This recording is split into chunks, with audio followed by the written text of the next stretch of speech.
J'ai toujours aimé la lumière et le travail manuel. J'avais à peu près, je sais pas, une quinzaine d'années. Ma chambre, c'était un petit Versailles. Il y avait de la lumière absolument partout. Je m'éclatais comme un fou avec ça et ça m'a jamais lâché. Le matin, quand je me lève, j'ai pas tout à fait le plan de ma journée en tête, mais presque.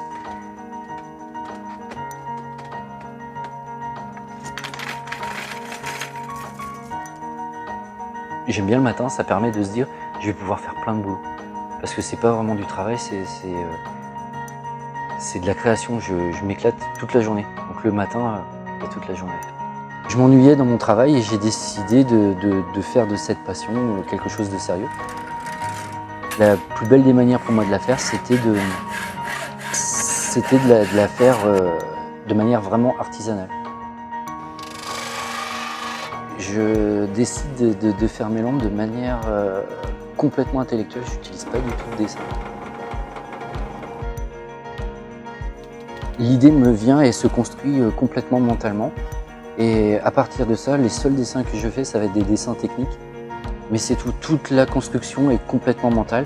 Et à partir de là, je décide d'acheter tous mes matériaux que je choisis en fonction de leurs caractéristiques. Ils n'ont pas besoin d'être nobles ou rares. Ils ont juste besoin de satisfaire à ce que j'ai besoin.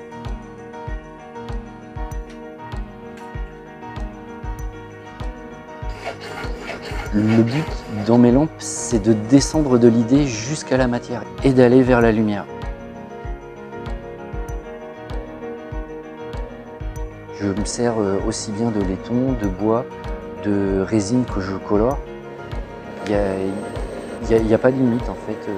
Je descends dans l'idée et après je prends ce qui me plaît.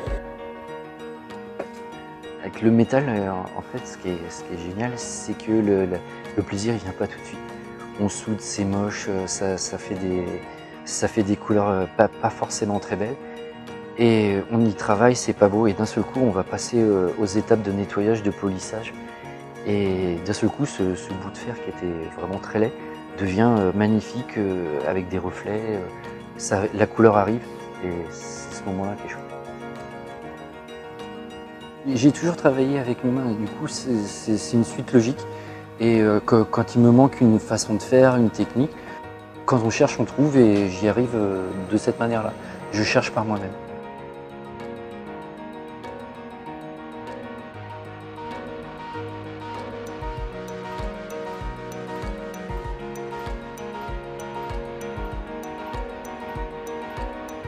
Le but du luminaire, c'est d'éclairer un peu, mais c'est surtout de créer l'émerveillement.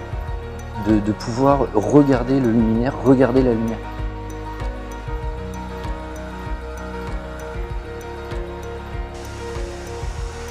Il y a un moment, on arrête complètement de penser.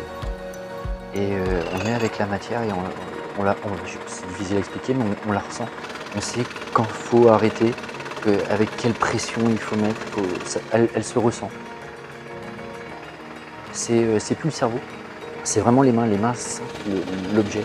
Et c'est pas une communion, mais on sent la douceur qui intervient quand on pousse un simple morceau de bois. Il y a toute cette douceur, la poussière de bois qui colle, cette odeur qui est dégagée. Et voilà, c'est des moments seuls, mais bon.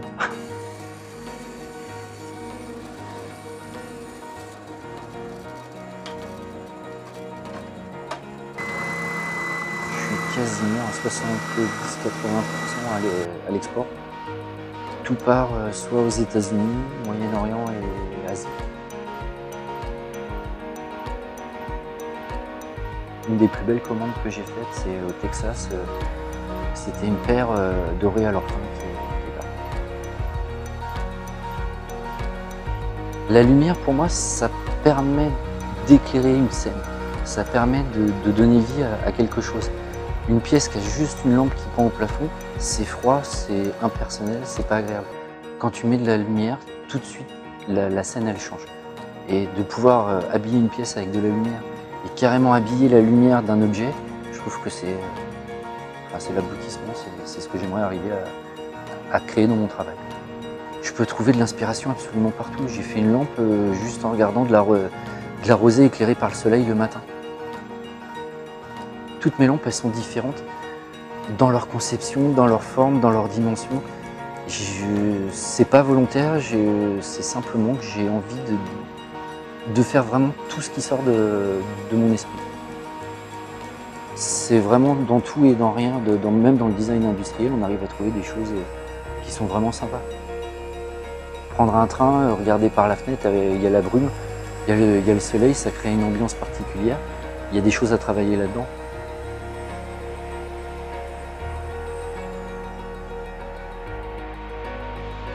C'est simplement, à la période de Noël, je faisais pousser des lentilles pour les enfants sur la cheminée. Le début du germe de la lentille, c'est 2 pétioles. Et du coup, l'idée m'est venue assez simplement, et pourquoi je ne ferais pas naître de la lumière? Et du coup, elle s'appelle germe de luxe parce que ce sont des germes de lumière qui poussent. Le luxe de la lumière, simplement.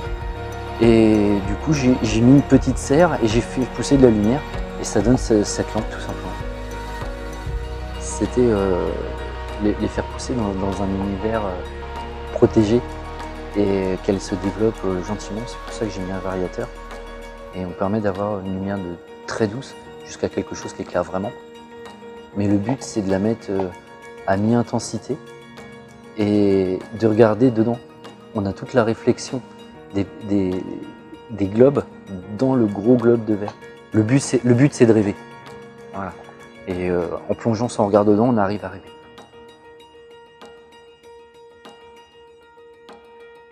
Thierry Toutain, Luminophile.